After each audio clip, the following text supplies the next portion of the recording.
યાત્રા અને જળયાત્રાને લઈ અને જો રિહર્સલ કેવા પ્રકારનું રિહર્સલ જળયાત્રાને લઈને ખાસ કરીને રથયાત્રા પણ છે 50 તો રથયાત્રાની લઈને અત્યારે પોલીસની તૈયારીઓ કેવા પ્રકારની શરૂ થઈ ગઈ છે? જી, આવતીકાલની ભગવાન જગન્નાથજીની જે જળયાત્રા છે એના માટે પોલીસ દ્વારા આજરોજ રિહર્સલ કરવામાં આવ્યા છે. એમાં પોલીસ અધિકારી અને કર્મચારી મળીને 500થી વધારે પોલીસ તૈનાત રહેશે અને રૂટ ઉપર બંદોબસ્ત રહેશે અને ફિક્સ પોઈન્ટ છે. એને સાથે સાથે ડ્રોન દ્વારા પણ બંદોબસ્ત અને પેટ્રોલિંગ કરવામાં આવનાર છે. રિવરફ્રન્ટ પર બેરિકેડિંગ સાથે પોલીસ દ્વારા બંદોબસ્ત કરવામાં આવશે અને આવતીકાલે જે જળયાત્રા છે એ વ્યવસ્થિત રીતે થાય એના માટે પોલીસ દ્વારા આયોજન કરવામાં આવેલ છે.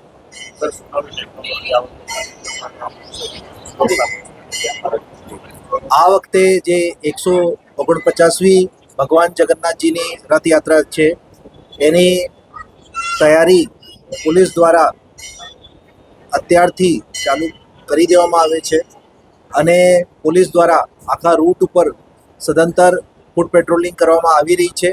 એની સાથે સાથે જે આખા રૂટના સીસીટીવી છે એની હેલ્થ તેમજ એની ચકાસણી કરવામાં આવે છે અને ક્રાઇમ બ્રાન્ચ દ્વારા પણ ડ્રોન દ્વારા આખા રૂટની ચેકિંગ કરવામાં આવી રહી છે.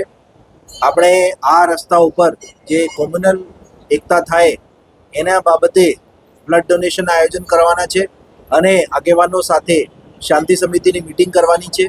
તેમજ આ રૂટ ઉપર જે ઈવી વાહનો દ્વારા પેટ્રોલિંગ અને ફ્લેગ માર્ચ પણ આવનાર દિવસોમાં કરવાના છે અને રથયાત્રા શાંતિપૂર્વક થાય એના માટે પોલીસ દ્વારા જે આખી તૈયારીઓ છે એ કરવામાં આવી રહી છે.